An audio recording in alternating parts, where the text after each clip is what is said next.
slamming your slam.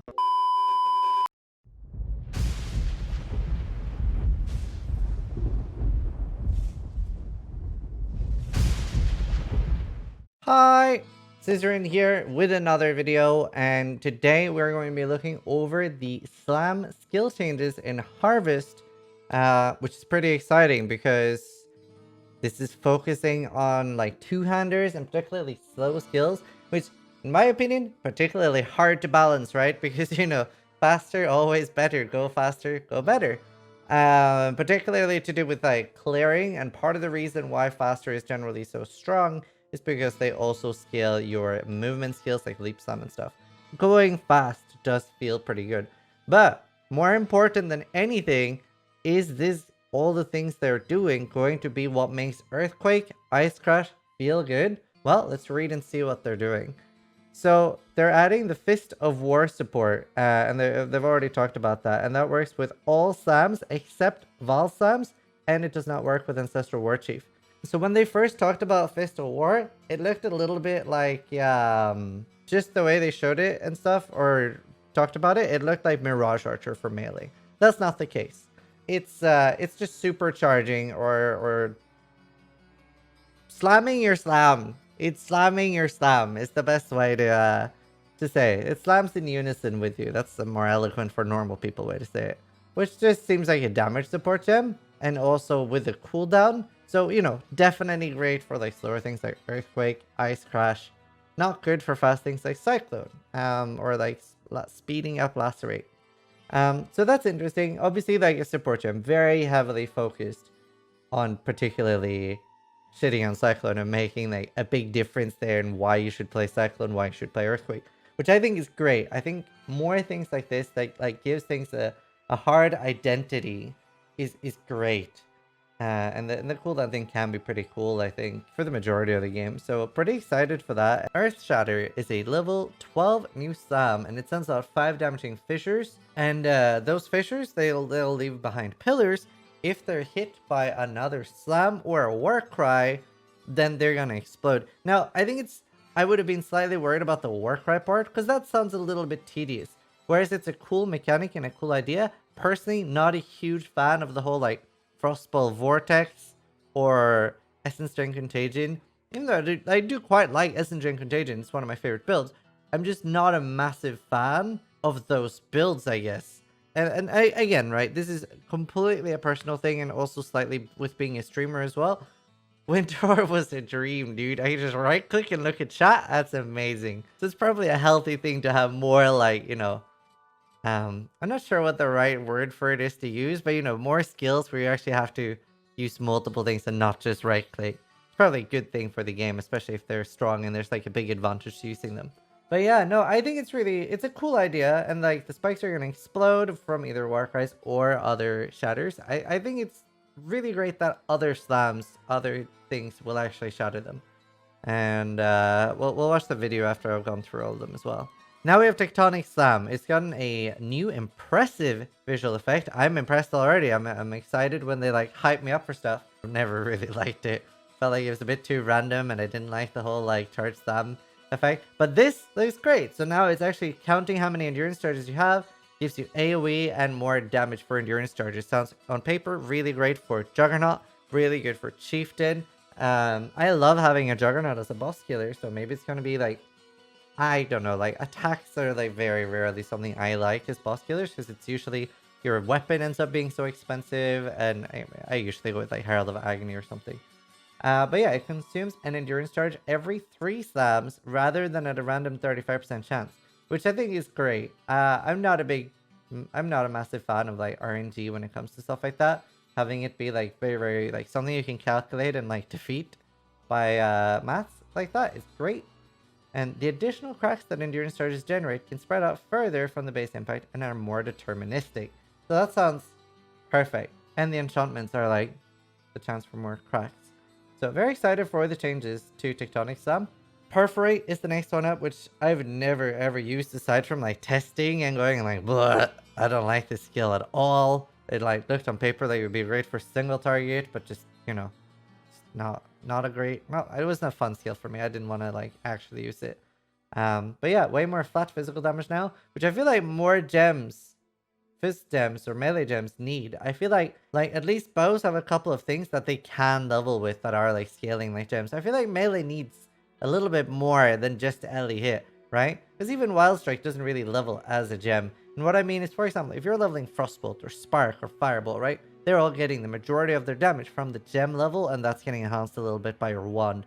But even if you have a shit wand, if you're over leveling a lot, you're gonna be fine. If you over level a lot as melee, you're not really getting that much. You're getting some more damage or life nodes on the tree, but it's not actually improving your damage in a massive way as compared to like getting a gem level, right? Like a gem level on a melee gem, very little actual damage. I'm hoping that Perforate is going to be like part of what they're like changing that and making that more like, hey, this is great for leveling and you can use other things when you actually have some cool gear.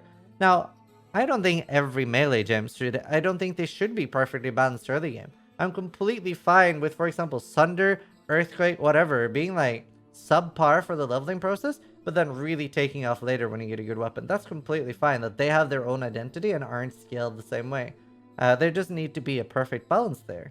But I still feel like melee as an archetype should have like better options that are great while early, where you can over level early and get a huge benefit. And I feel like Caustic Arrow and Toxic Rain provide an amazing, like that's amazing for bows to level with. It's very easy to level any bow character with that, and then you're just struggling with, hey, I'm a ranger in Shadow and I don't get any life notes for whatever reason. So they go on to say that like Perforate is like changing, and they're adding 1 additional spike at all levels and 2 additional spikes if you've changed stance recently. So I guess they really want to encourage switching between spikes, going blood stance for some single target, going sand stance for some more AoE, going back into blood stance because another rare repaired. I don't know, a little bit of like what they feel like they're like trying to do. It feels a little bit forced sometimes. Are you really going to be changing stances all the time while mapping? Probably not. You're probably going to be like changing, kill a boss, changing, back to clearing. But are you going to be changing every 4 seconds while clearing? No. And that makes Perforate on paper, or at least without like seeing it or knowing more about it, for me, still like feel like, did they really do enough here? Now, obviously, that's really hard to tell before you actually try it, right? It's super easy to bash things just from a wall of text. And they actually addressed one of the issues here. The issue with Perforate in the past in Sandstance was that there were large gaps between spikes, which means that enemies within those gaps would be missed. And that was a very real problem. The extra spikes it provides and now additional area of effect vastly improve the number of targets can be hit by a single slam. So that sounds great. Really excited to see how this turns out now, and I hope it'll be really good. Sunder, part of our effort to encourage slower and heavier hitting slams, Sunder has become much wide, and longer, but slower cascade. Using Sunder while one cascade is still in motion will cause the existing cascade to end prematurely. These cascades will always travel a minimum length, so you can still use Sunder effectively with multi-strike and fast-hitting weapons when close to enemies. Oh, so our melee wasn't melee enough and you wanted our melee to be more melee? Okay. I'm a little bit worried about this one. Sunder's like been a long time favorite of mine for leveling. I feel like it's really nice because you don't always need a single target while using Sunder. It generally feels pretty great as like a hybrid between both. I don't know. Like, I'm just going to keep an open mind to this. It could be cool. But yeah, it looks very wide. I'm a little bit worried about it ending prematurely. It's also a little bit weird.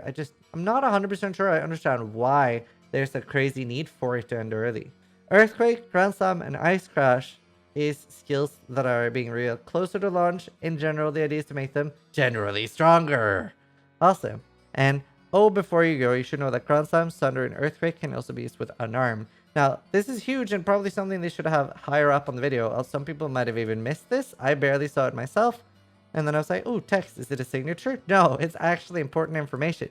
If you're not 100% sure what that means that things like face breakers can be used with these skills, which I think is super exciting. That's so cool. I love face breakers. I think face breakers is one of the cooler items in the game. And the fact that we can use both Earthquake and Sunder, so cool. So let's look through the video here. Yeah, so you can see the Earthshatter pillars there. Well, you could see them. There, the pillars there, and then these will, I'm wondering what happens if you stand in the same space. I guess they'll all just explode. I'm hoping you don't have to stand on top of it for it to explode. Then you can see he fires off a warcry, and the warcry explodes them all.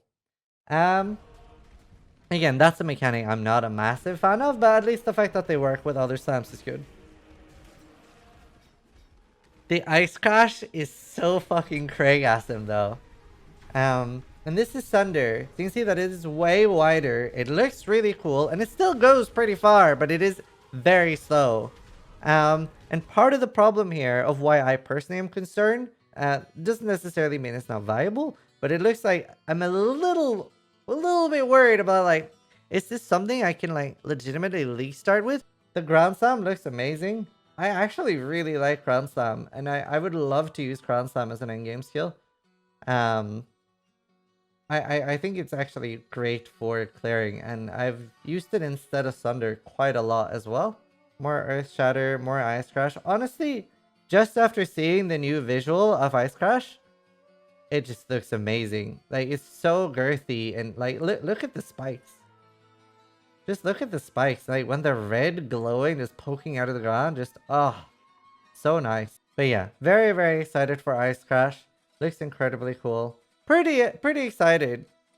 Pretty excited for all these. I really hope that it's something I'll be able to race with, because I think it would be really cool. Like, ooh, this is pushing for level 100 with Ice Crash or Earthquake. I've never used Ice Crash. I've used Earthquake before, and I have actually pushed with it. But like, Ice Crash? Ah, that'd be cool. It looks so juicy now, dude. But yeah, I just wanted to quickly go over that and share my thoughts. Remember, I'm doing like a PoE University thing, so check out my other YouTube video about that if you haven't seen all the info about it. Yeah, hope you have a great day. Thanks for watching. Try to die less than I do. Good luck in Harvest.